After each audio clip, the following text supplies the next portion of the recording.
Petit briefing sur le port de Saint-Gilles-les-Bains, un peu de crème solaire et surtout la tenue de plongée exigée.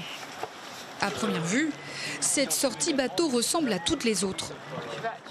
Mais aujourd'hui, en plus de profiter de cette mer d'huile, les clients du jour vont avoir la chance de pouvoir échanger avec des scientifiques.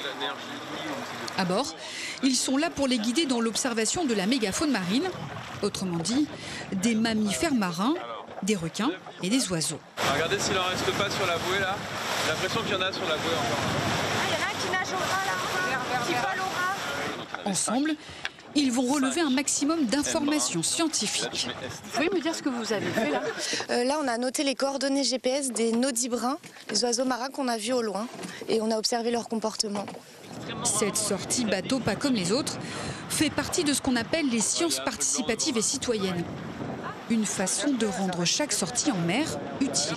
Ces données-là, elles sont collectées. On va faire des études, des analyses statistiques pour déterminer certains paramètres environnementaux, déterminer aussi la position des animaux, leur comportement à l'instant T, différentes choses, la position des déchets par exemple. On va collecter aussi des données sur les oiseaux marins, sur toutes les espèces qui nous entourent en fait. Et ça pourra être des outils d'aide à la gestion pour les collectivités par exemple. Cette balade en mer est aussi l'occasion de mesurer et d'étudier l'impact de l'homme sur le milieu. Ça, c'est des algues qui s'appellent des sargasses. Donc, c'est des algues qui flottent sur l'océan. Donc, c'est des objets flottants.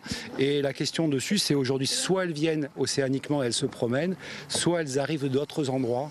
On pense essentiellement aux bandes Saya de Maya de Maurice, parce qu'on les trouve régulièrement avec des pieds, ce qui veut dire qu'elles ont été fixées. Et comme elles n'existent pas à La Réunion, automatiquement on sait qu'elles viennent d'ailleurs. Ça je vais les remettre parce que c'est des habitats pour les poissons, ils en ont besoin. Je ne vais garder moi que l'eau dans laquelle après je fais un travail sous microscope pour isoler les microalgues qui font 1/10 de millimètre. Après une phase d'observation en surface et de collecte de données scientifiques, place enfin pour tous au petit plaisir pour les yeux. Direction le Grand Bleu pour des rencontres magiques, comme avec cette tortue près du Cap Laoussé.